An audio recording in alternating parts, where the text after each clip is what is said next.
अब देखिए रिसोर्सेज में क्या होता है, रिसोर्सेज दो तरीके के हो सकते हैं, एक वो रिसोर्स जो नेचुरल होते हैं और एक वो रिसोर्स जो आर्टिफिशियल होते हैं। Artificial means man made. बहुत सारे ऐसे रिसोर्सेज हैं जो गॉड गिफ्टेड हैं, हमें जो है ऊपर वाले ने बना के खुद से दिए हैं। तो जैसे उसके लिए क्या है, जमीन है, लैंड है, वाटर है, एयर है, आपका जितना भी आपके प्लांट्स हैं, एनिमल्स हैं, ये सब क्या है, ये है नेचुरल है। लेकिन कुछ चीजें ऐसी हैं जो ह्यूमन बींग्स ने खुद बनाई हैं अपने इस्तेमाल के लिए, उसकी वैल्यू भी है, उसका हम लोग इस्तेमाल भी करते हैं, वो आर्टिफिशियल हो जाते हैं। तो इस तरह से अगर हम लोग डिफाइन करें तो सबसे पहली चीज आती है टाइप ऑफ रिसोर्सेज में कि कैसे हम इसको टाइप को डिफाइन करें। तो पहला जो आपके होता है वो होता है नेचुरल रिसोर्स।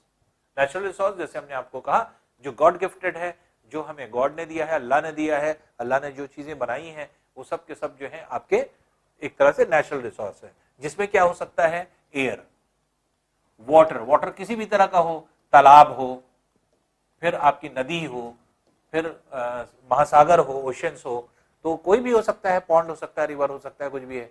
सॉइल है, मिट्टी है, जिसमें हम लोग जो है आपके पेड़ पौधे आपके लगाते हैं, हम लोग फल उगाते हैं, हम लोग क्रॉप्स उगाते हैं खाने के लिए। मिनरल्स होते हैं जो हम लोगों को मिलते हैं जमीन से, जैसे लोहा है, बाकी और ढेर सारी चीजें, एल्युमिनियम है, कॉपर है, इसका कितना इस्तेमाल हम लोग करते हैं, लकड़ी है, ये सारी चीजें जो हैं आपके एक तरह से इस्तेमाल होती हैं। ये सब जो है आपके एक तरह से नेचुरल चीजें। और नेचुरल में अगर हम लोग देखें तो आपके एक तरह से दो तरह से हम नेचुरल स्टॉक को भी हम दो तरह से बांटेंगे। नेचुरल रिसोर्स में एक रिसोर्स होता है जिसको हम कहते हैं रिन्यूएबल रिसोर्स। अब ये रिन्यूएबल रिसोर्स क्या है उसको देखते हैं। रिन्यूएबल रिसोर्स अगर हम लोग देखें तो रिन्यूएबल रिसोर्स क्या है, ऐसी रिसोर्स जिसे रिन्यू किया जाए। न्यू करने का मतलब नया किया जाए, रीन्यू मतलब फिर से नया कर दिया जाए, तो रिन्यू। तो रिन्यूएबल मतलब जिसको हम नया कर सकते हो, फिर से हम लोग इस्तेमाल कर सकते हो, बार बार इस्तेमाल कर सकते हो। तो ऐसी चीज जिसको हम बार बार इस्तेमाल कर रहे हैं, बार बार इस्तेमाल कर रहे हैं, लेकिन खत्म ही ना हो, इसके मतलब वो एंडलेस स्टॉक होता है, अनलिमिटेड स्टॉक जिनका है। जैसे एयर, एयर आप चाहे जितना यूज करिए, चाहे जितना ब्रीथ करिए, ऑक्सीजन क्या खत्म हो जाएगी एयर से? नहीं होगी, अनलिमिटेड स्टॉक है। पानी आप पीते रहिए, पीते रहिए, पीते रहिए, कितना पानी पिएंगे, कितना पानी इस्तेमाल करेंगे, क्या पानी खत्म हो जाएगा? नहीं खत्म होगा। तो ये क्या है, ये आपके एक तरह से अनलिमिटेड स्टॉक है। तो रिन्यूएबल रिसोर्सेज में क्या होता है, रिन्यू करने वाले या रिप्लेनिश्ड करना। रिप्लेनिश्ड मतलब फिर से बना देना, तो फिर से बनाने वाले या फिर से बन जाने वाले, जो फिर से बन जाते हैं, रिप्लेनिश्ड हो जाते हैं या रिन्यू कर दिया जाता है जिनको, वो सारे स्टॉक क्या है, अनलिमिटेड स्टॉक होते हैं। और उसका यूज आप जब तक अर्थ रहेगा तब तक ये रिन्यूएबल रिसोर्स रहते हैं, और ये अर्थ के रहने तक आपके हमेशा एग्जिस्ट करते रहेंगे, इनका स्टॉक कभी खत्म नहीं होगा, इसीलिए अनलिमिटेड स्टॉक में आते हैं। जैसे सोलर, सोलर रिसोर्स क्या है, सोलर मतलब सन की रेस जो आ रही है, सन की रेस को हम लोग जैसे भी इस्तेमाल करें, जैसे सोलर सेल हम लोग इस्तेमाल कर लेते हैं, सोलर कुकर है, तो ये सब हम लोग ने बना लिया। अब सूरज रोज निकलेगा, सोलर सेल रोज काम करेंगे, सूरज रोज निकलेगा, रोज जो है हम लोग सोलर कुकर को काम करेंगे उसमें। तो इसलिए ये रिसोर्स क्या है, इसमें कोई पैसा नहीं लग रहा है, लेकिन आप देख रहे हैं कि ये रिसोर्स क्या है, गॉड गिफ्टेड है। उसका मूल्य तो है लेकिन वो मूल्य हम दे नहीं पा रहे हैं। वैल्यू तो बहुत ज्यादा है, लेकिन उस वैल्यू को क्या हम पे कर पाएंगे? नहीं कर पाएंगे। तो वैल्यूएबल रिसोर्स है, बहुत वैल्यू वाली रिसोर्स है, और जो है आपके एक तरह से हमारे यूज में आ रहा है। फिर आपका विंड है, जैसे विंड क्या है, विंड भी एक तरह से एयर, हमेशा जो moving air is known as wind. अगर एयर जो है मूव करती है एक जगह से दूसरी जगह, तो उसी को हम लोग कहते हैं विंड, पवन। तो विंड क्या है, जैसे सोलर से हम लोग ढेर सारी जो है आपकी एनर्जी लेते हैं, वो भी एक रिसोर्स हुआ। विंड एक जो है, जो मूविंग एयर जो होती है, उसी को हम लोग विंड कहते हैं।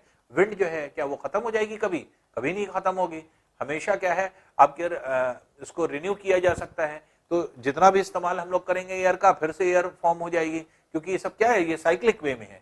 सॉइल है, क्या मिट्टी आप कभी खत्म कर सकते हैं? अर्थ की सरफेस की कभी नहीं खत्म कर सकते। क्या फॉरेस्ट आप खत्म कर सकते हैं? नहीं खत्म कर सकते। जब तक अर्थ रहेगा तब तक फॉरेस्ट रहेगा। वेजिटेशंस क्या होते हैं, वनस्पतियां, पेड़ पौधे, पेड़ पौधे क्या आप खत्म कर सकते हैं? कभी नहीं खत्म कर सकते। जब तक अर्थ रहेगा तब तक जो है आपके एक तरह से वेजिटेशन होंगे। तो ये सारे स्टॉक्स क्या हो जाते हैं, रिसोर्सेस क्या हो जाते हैं, ये नेचुरल रिसोर्स हैं जो कि रिन्यूएबल है। तो इसको रिन्यूएबल रिसोर्स में आपके रखा जाता है। अब नेचुरल रिसोर्स में दूसरा पार्ट क्या होता है तो नेचुरल, गॉड ने बनाया है, लेकिन उसको हम जो है आपके एक तरह से आप ये कह सकते हैं कि अर्थ के सरफेस पर ही बने हैं, वो ह्यूमन मेड नहीं है, हम लोगों ने नहीं बनाया, खुद से नेचर में बने हुए हैं, लेकिन उसका स्टॉक लिमिटेड है। उसको अगर हम खर्च करते रहेंगे तो एक टाइम ऐसा आएगा कि वो खत्म हो जाएगा। तो लिमिटेड स्टॉक जिनका होता है वो क्या है, नॉन रिन्यूएबल होते हैं। नॉन रिन्यूएबल मतलब जिनको रिन्यू ना किया जा सके, मतलब फौरन बन ना जाए। जैसे जमीन में कहीं कोयले की खानें होती है, माइंस होती है, कोल माइंस, वहां से कोयला निकालते हैं हम। अब कोयले की खानों में से सारा कोयला अगर हम निकाल लेंगे तो बचेगा क्या? एक स्टेज ऐसी होगी वहां से कोयला खत्म हो जाएगा। तो जितनी कोयले की खानें अगर हम सब जगह से कोयला निकालते रहे तो एक स्टेज ऐसी आएगी ना कि कोयला खत्म हो जाएगा। तो इसलिए कोल हो गया, पेट्रोलियम हो गया। पेट्रोलियम ऐसा तो नहीं कि पेट्रोल बनता जा रहा है और निकलता जा रहा है, पेट्रोल का एक लिमिटेड स्टॉक है जो कि आपके कहीं पे मौजूद है, आप निकालते जा रहे हैं, एक टाइम ऐसा आएगा कि वो निकलना बंद हो जाएगा। क्यों? क्योंकि उसका स्टॉक खत्म होने लगेगा। जब स्टॉक खत्म होने लगेगा, वो नेचुरल गैस, जमीन से जो गैस निकलती है वो भी गैस अंदर बनी हुई है, भरी हुई है पूरे में, और वही गैस आपके बाहर की तरफ निकल रही है। वो तब तक निकलती रहेगी जब तक अंदर स्टॉक मौजूद है। स्टॉक खत्म हो गया, गैस निकलना बंद हो जाएगी। तो ये क्या है, ये लिमिटेड स्टॉक है। तो इस तरह से अगर हम कहें तो नेचुरल रिसोर्सेज में भी आपके डिफरेंट टाइप ऑफ रिसोर्सेज होते हैं, जिसमें आपके एक तरह से रिन्यूएबल भी हो सकते हैं और नॉन रिन्यूएबल भी हो सकते हैं। रिन्यूएबल नेचुरल रिसोर्सेज में अगर हम देखें तो नेचुरल रिसोर्सेज में चाहे वो रिन्यूएबल हो या नॉन रिन्यूएबल, उसमें देखिए कुछ चीजें जैसे एनिमल रिसोर्स, जैसे एनिमल जो है आपके एक तरह से वो रिसोर्स है। रिसोर्स इसलिए है क्योंकि उनकी वैल्यू भी है और उनसे हमें कुछ लाभ भी होता है, कुछ यूजफुलनेस होती है, कुछ हम लोग यूज करते हैं उनको। क्रूड ऑयल, कच्चा तेल, जो तेल हम लोग निकालते हैं जमीन से, उसको जो है साफ करते हैं, साफ करके फिर उसी जो क्रूड ऑयल होता है उस क्रूड ऑयल से ही पेट्रोल निकाला जाता है, डीजल निकाला जाता है, केरोसिन ऑयल निकाला जाता है। तो ये सारी चीज होती है क्रूड ऑयल। तो ये क्या है, ये भी एक नेचुरल रिसोर्स है।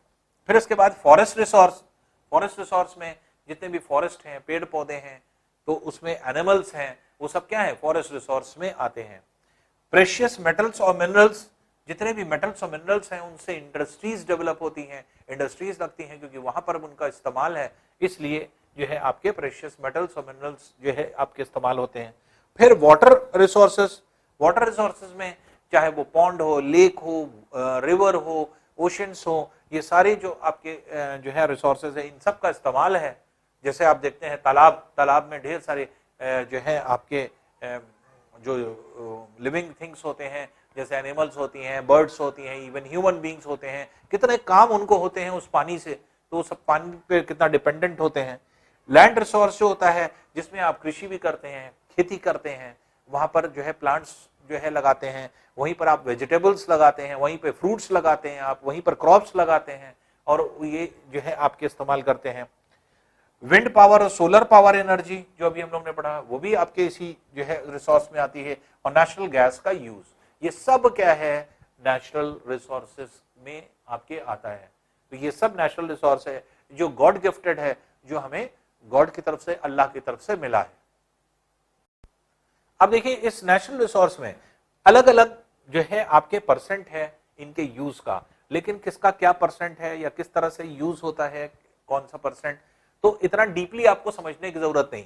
लेकिन एक चार्ट है जो कि आपके डिफाइन कर देता है कि इस पूरा नेचुरल रिसोर्स किस तरह से पाया जाता है या कितने परसेंट में पाया जाता है। जैसे विंड रिसोर्स अगर आप देखें तो 10% है, पूरे नेचुरल रिसोर्स का 10% है आपके है। इसी तरह फॉरेस्ट रिसोर्स ये 54% है, 54% पाया जा रहा है। फिर एनिमल रिसोर्स अगर हम देखें 24% है टोटल रिसोर्सेस का। फिर नेचुरल गैस का रिसोर्स 32% है। फिर इसी तरह से लैंड रिसोर्स जो है आपके 12% आके हो जाता है। फिर क्रूड ऑयल अगर हम कहें तो ये 8% हो जाता है। प्रेशियस मेटल्स और मिनरल्स कहें तो 6% हो जाता है। वाटर रिसोर्स अगर हम कहें 23% हो जाता है, और सोलर रिसोर्स अगर हम कहें तो 6% हो जाता है। तो ये सब कंबाइंड मिलकर के 100% रिसोर्स को बनाते हैं। तो नेचुरल रिसोर्स में ढेर सारी चीजें हैं जो ये सब मिल करके नेचुरल रिसोर्स को जो है आपके बनाती हैं, कंस्टिट्यूट करती हैं। अब देखिए पार्ट आता है renewable and non renewable energy sources. Renewable energy, अभी हमने आपको बताया रिन्यू के मतलब क्या होता है, बार बार आपको यूज करना, जो आप नेचर से एनर्जी को निकाल सकें और जो कभी ना खत्म हो, जिसका स्टॉक, वो सब रिन्यूएबल एनर्जी में आता है, तो जिसको हम लोग यूज कर भी रहे हैं। और दुनिया में बहुत सारी चीज जो है आपकी इस तरह की बन भी गई है कि हम लोग रिन्यूएबल सोर्सेस का इस्तेमाल कर रहे हैं, और नॉन रिन्यूएबल सोर्सेस का भी हम लोग इस्तेमाल करते हैं। तो अब रिन्यूएबल सोर्सेस में क्या होगा, तो रिन्यूएबल सोर्सेस में जैसे सन है, बायोमास है, बायोमास जो होता है, बायोमास एनर्जी जो आपकी होती है, जैसे सोलर एनर्जी है, तो सोलर एनर्जी से जो भी हीट आती है उस हीट का हम लोग यूज करते हैं, और सोलर सेल्स में सोलर सेल्स लगाते हैं, पैनल में होता है, पैनल में आपके छोटे छोटे सेल्स लगे होते हैं, वो सेल हीट को एब्जॉर्ब करते हैं, हीट को एब्जॉर्ब करके वो केमिकल एनर्जी में चेंज करते हैं, और उसी से करंट आती है और बैटरी चार्ज होती है। तो बैटरी चार्ज दिन भर आपके जो जितना भी सोलर सेल्स होते हैं वो बैटरी को चार्ज करते हैं, और वो जब बैटरी चार्ज हो गई, जैसे इन्वर्टर की बैटरी होती है, लाइट चली जाती है तो उस बैटरी से पूरे घर की लाइट चलती है, वो सेम उसी स्ट्रक्चर पे सोलर सेल्स काम करते हैं। दिन भर जो सोलर एनर्जी आती है उससे बैटरी चार्ज होती है, और जैसे ही आपको एनर्जी की जरूरत है वो आप उस बैटरी से निकाल सकते हैं, तो वो सोलर जो है आपके पैनल से मिलता है, तो सोलर सेल हो जाता है।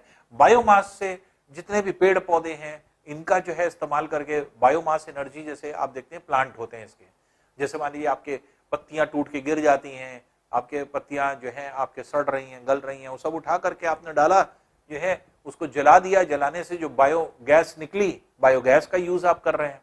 तो बायोमास में क्या आ जाता है, जितने भी प्लांट्स हैं, प्लांट्स का यूज हम लोग कैसे करते हैं, तो चाहे वो बायोगैस के रूप में करें, बायोगैस के मतलब क्या हुआ, जो जितने भी आपके वेस्ट प्लांट्स होते हैं, टूटी हुई पत्तियां, बिखरी हुई पत्तियां, ये सब क्या है, ये सब इकट्ठा किया, हमारे लिए वेस्ट है, उसको डाल दिया कूड़े की तरह से, आग लगा दिया, उससे बायोगैस निकलती है, बायोगैस का हम लोग इस्तेमाल करते हैं, तो ये बायोमास होता है। हाइड्रो पावर एनर्जी, जैसे बड़े बड़े डैम बनाए जाते हैं, डैम से टरबाइन चलते हैं, टरबाइन जो है क्या करता है, जनरेटर को चलाता है, जनरेटर जो है आपके एक तरह से एनर्जी प्रोड्यूस करता है। तो हाइड्रो इलेक्ट्रिक एनर्जी में क्या होता है, बड़े बड़े आपने डैम्स देखे होंगे, डैम्स बनाए जाते हैं, और उसी से जो है आपके एक तरह से टरबाइन चलाए जाते हैं। तो टरबाइंस जो चलते हैं उन्हीं से, उन्हीं के एक्सल पर बंधा होता है जनरेटर, जनरेटर चलता है, और जनरेटर से हम लोग जो है बिजली को बनाते हैं, तो इसलिए हाइड्रो पावर एनर्जी होती है। जियोथर्मल एनर्जी, जियोथर्मल, जियो के मतलब होता है पृथ्वी, अर्थ, तो अर्थ के अंदर जो थर्मल एनर्जी है, थर्मल एनर्जी मतलब ऊष्मा एनर्जी, उसका इस्तेमाल, जैसे वॉल्केनोज, वॉल्केनोज जो अपने बाहर की तरफ निकलते हैं, उससे जो हीट निकलती है बाहर, उस हीट का इस्तेमाल हम लोग कर देते हैं। तो जियोथर्मल एनर्जी में कोई जरूरी नहीं कि वॉल्केनोज की बात करें, लेकिन वॉल्केनोज के आसपास के रीजन में पानी गर्म हो जाता है, जो अंडरग्राउंड वाटर होता है वो पानी गर्म हो जाता है, पानी जब गर्म हो जाता है तो वो गर्म पानी अपना रास्ता बनाता है, ऊपर की तरफ चला आता है, अपने आप बाहर की तरफ निकलने लगता है। तो इसको आगे चल करके आप पढ़ेंगे तो ये आपके हॉट स्प्रिंग्स कहलाते हैं। तो ये हॉट स्प्रिंग्स या इन्हीं को गेजर्स कहते हैं।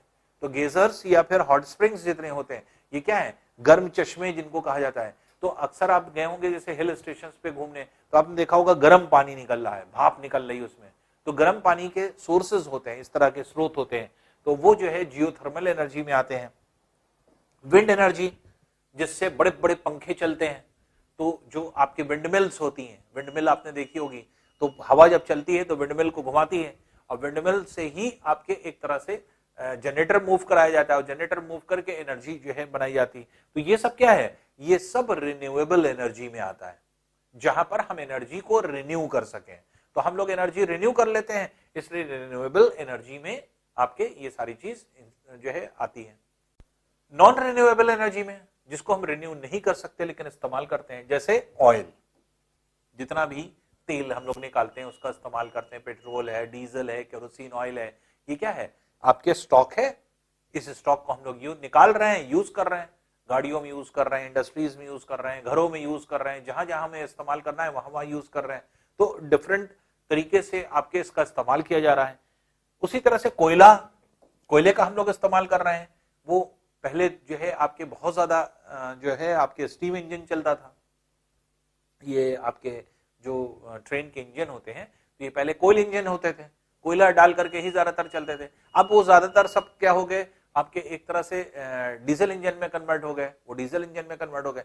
लेकिन कोयले का आज भी इस्तेमाल होता है, कोयल इंडस्ट्रीज में आपके इस्तेमाल होता है। आयरन की जितनी भी आयरन एंड ओर इंडस्ट्रीज जितनी होती हैं, लोहा बनाने वाली या फिर जितने भी इस तरह के मेटल्स की इंडस्ट्री होती है, वहां पर हीट की जरूरत होती है। तो इसलिए हीट कैसे मिलती है, कोयले से मिलती है। तो कोयले का इस्तेमाल इंडस्ट्रीज में सबसे ज्यादा है। घरों में तो अब बहुत लिमिटेड हो गया, ना के बराबर हो गया, घरों में उसका इस्तेमाल नहीं होता, लेकिन कोयले का बहुत ज्यादा यूज जो है आपके इंडस्ट्रीज में होता है। तो कोयले का इस्तेमाल हम लोग करते हैं। फिर न्यूक्लियर एनर्जी। न्यूक्लियस आप जानते हैं, प्रोटॉन, न्यूट्रॉन, इलेक्ट्रॉन, ये एटम का पार्ट है। और एटम के बीचों बीच जहां पर सबसे ज्यादा जो है आपके एक तरह से क्लस्टरिंग होती है, झुंड होता है, जहां पे प्रोटॉन और न्यूट्रॉन रहते हैं, उसको हम लोग न्यूक्लियस कहते हैं। तो उसके अंदर भी वो न्यूक्लियस क्या करता है, प्रोटॉन न्यूट्रॉन को बांधे होता है और इलेक्ट्रॉन्स के चारों तरफ चक्कर लगा रहते हैं। तो ये बाइंडिंग एनर्जी जो होती है, इसी को न्यूक्लियर एनर्जी कहते हैं। अगर बाइंडिंग एनर्जी मतलब जो पकड़े हुए एनर्जी, अब इसमें प्रोटॉन न्यूट्रॉन को अगर हम अलग कर दें तो उसी से एनर्जी निकलती, तो बाइंडिंग एनर्जी टूट जाती है। तो जब बाइंडिंग एनर्जी टूट जाती है उसी से एनर्जी निकलती है, इसी को न्यूक्लियर एनर्जी कहते हैं। तो न्यूक्लियर एनर्जी, न्यूक्लियर बॉम्ब हम लोग इस्तेमाल करते हैं, न्यूक्लियर जो है वेपन्स का इस्तेमाल किया जाता है। न्यूक्लियर आपके कितनी जो है हम लोगों ने जो है डेवलपमेंट कर दिया, न्यूक्लियर पावर प्लांट हो गए हैं, जहां से न्यूक्लियर पावर प्लांट न्यूक्लियर जो है आपके पावर्स को यूज करके हम इलेक्ट्रिसिटी प्रोड्यूस कर रहे हैं। तो इस तरह से बहुत सारी चीज होती है। नेचुरल गैसेस, जमीन दलदल जमीन जहां होती है वहां से नेचुरल गैस खुद ब खुद निकलती रहती है, उसको हम लोग एक्सट्रैक्ट करते हैं, निकालते हैं, और निकालने के बाद फिर उसका इस्तेमाल करते हैं। ये सब क्या है, ये लिमिटेड रिसोर्सेज है। जो रिसोर्सेज खत्म हो जाएंगे, जैसे नॉन रिन्यूएबल रिसोर्सेज, ये जो नॉन रिन्यूएबल एनर्जी है ये क्या है, विल रन आउट, खत्म हो जाएगी। और जो रिन्यूएबल एनर्जी है, दैट इज रिन्यूएबल रिसोर्सेज जो है, विल नॉट रन आउट। फिर ये जो है आपके कभी नहीं खत्म होगी, ये हमेशा यूज में आती रहेगी, ये हमेशा हम लोग उसका इस्तेमाल करते रहेंगे। तो इस तरह से अगर हम लोग देखें तो रिन्यूएबल और नॉन रिन्यूएबल दो एनर्जी सोर्सेज होते हैं हमारे लिए, और जिसका इस्तेमाल हम सब लोग करते हैं। ऑल ओवर द वर्ल्ड इस चीज को इस्तेमाल किया जा रहा है, लेकिन जितनी डेवलप कंट्रीज हैं अब वो नॉन रिन्यूएबल सोर्सेज नहीं बल्कि रिन्यूएबल सोर्सेज की तरफ ध्यान दे रही हैं। वजह यह है कि ये नेचर में मौजूद है, इसमें कुछ पैसे बहुत कम लगने हैं, स्टॉक यहाँ पर अनलिमिटेड है। यहाँ पर क्या है, यहाँ पे हर चीज निकालने के लिए पैसे की जरूरत है, और लिमिटेड स्टॉक है जो कि खत्म हो जाएगा। इसलिए जितनी डेवलप्ड कंट्रीज हैं उनके पास ये एनर्जी है, और जो आपके डेवलपिंग या अनडेवलप्ड कंट्री हैं वो इनके ऊपर बेस्ड हैं अभी भी। अब देखिए होता है ह्यूमन रिसोर्स। ह्यूमन रिसोर्स मतलब ऐसी रिसोर्स जो ह्यूमन पर डिपेंडेंट है, जो हम लोग लिविंग बींग्स जिसे आपके ह्यूमन बींग्स होते हैं, तो ह्यूमन बींग्स क्या क्या कर सकता है, उसके पास कौन कौन से रिसोर्स हैं। तो ह्यूमन बींग्स के पास ढेर सारी चीजें हैं, जैसे उसके पास स्किल है, अगर उसका टैलेंट अपना यूज करता है, वो डेवलपमेंट करता है, वो जो ह्यूमन बींग्स के पास होता है, तो अपना गोल बनाता है वो फिर आपको ट्रेनिंग किसी चीज को पर्टिकुलर दी जाती है, रिक्रूटमेंट्स होते हैं। रिक्रूटमेंट्स के मतलब आपके एक तरह से जैसे मान लीजिए कि नौकरी पे रखा जाता है, और या फिर बेनिफिट्स मिलता है। ये सब क्या है, ये सब किससे कंसर्निंग है, ये सब ह्यूमन रिसोर्स है। क्योंकि स्किल है, ये कौन पहचानेगा, ये ह्यूमन बींग्स के थ्रू ही है। टैलेंट कितना है किसी आदमी में, वो कैसे पता चलेगा, वो ह्यूमन रिसोर्स से ही पता चलेगा। तो इसलिए ये सारे जितने भी रिसोर्सेज हैं वो सब जो है आपकी ह्यूमन रिसोर्सेज में आते हैं। अब ह्यूमन रिसोर्सेज में जितना ह्यूमन बींग्स ने जितनी चीजों को बनाया है वो ह्यूमन मेड रिसोर्स में आ जाएंगे। जैसे बल्ब बनाया, तो बल्ब क्या है, नेचुरल तो है नहीं, इंसान ने बनाया है। ट्रेन बनाया है, इंसान ने बनाया है। ब्रिज बनाया है, इंसान ने बनाया है। कोई भी इंस्ट्रूमेंट बना रहा है, जो भी आपके गिटार है, तबला है, ये क्या है, ये सब जो है आपके ह्यूमन बींग का बनाया हुआ है। मोटरसाइकिल है, वो ह्यूमन बींग्स बना रहा है।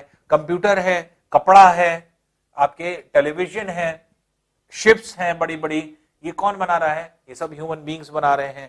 कार है, बड़े बड़े मॉन्यूमेंट्स हैं, एरोप्लेन है, आपके जो आपके टेबल है, या फिर जो आपके एक तरह से पैसा है, ये एक तरह से ये सारी चीजों में कौन जुड़ा हुआ है, या कौन जो है आपके एक तरह से इसको जो है बना रहा है? तो ये सब चीजें ह्यूमन बींग्स के थ्रू बन रही हैं, और ये सारी की सारी चीजें क्या आती हैं? ह्यूमन रिसोर्स में आती है। वजह ये है, इसको बनाने वाला कौन है? Human being. तो ह्यूमन बींग के हाथ में है ये हम लोगों के हाथ में है कि जितना ज्यादा वर्क करेंगे उतनी चीजें इन सब बना सकते हैं। तो ये सब ह्यूमन रिसोर्स में आती है। और human made resource, human beings जो आपकी चीजें बना रहा है, ये सब ह्यूमन मेड रिसोर्स में आती है। ह्यूमन मेड रिसोर्स, जैसे हमने आपको बताया कि ह्यूमन मेड रिसोर्स में क्या है, ह्यूमन बींग्स के द्वारा बनाए गए जितने भी चीजें जो अभी हम लोग ने अभी डिस्कस करी, वो सारी चीजें हैं ये, चाहे वो ट्रेन हो, आपके एक तरह से कंप्यूटर हो, कपड़ा हो, कोई टेलीविजन हो, कोई मॉन्यूमेंट हो, एरोप्लेन हो, ये सब क्या है? ये सब ह्यूमन जो है आपके रिसोर्सेज हैं, जो कि आपके ह्यूमन बींग्स के द्वारा बनाई गई हैं।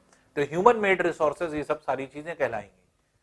लेकिन ह्यूमन रिसोर्स में जैसे अभी हमने कहा, तो उस तरह से ह्यूमन बींग्स का जो स्किल है, टैलेंट है, जो उसके अंदर जो है आपके गोल बनाने की जो है आपके एक तरह से कुव्वत है, वो सारी चीज इसमें जो है आपके डेवलप होती है। एक छोटा सा चार्ट जिसमें सारी चीज जो है आपके डिफाइन होती है या बताई जाती है। तो ये जो है आपके होता है कि आदमी है, व्यक्ति है, फिर इसी तरह से उसका टैलेंट है, उसका स्किल है, उसकी सारी चीजें हैं, जो यहाँ पे आपके ज्यादा क्लियर था। आपने देखा था कि ये सारी चीजें मिल करके जो है आपके सब चीज ह्यूमन रिसोर्स को फिलअप कर रही है, तो बना रही है। तो इस तरह से अगर हम लोग कहें तो ये ह्यूमन रिसोर्स को रिप्रेजेंट करता है, जबकि ह्यूमन मेड रिसोर्स आपके ये सारे हो जाते हैं।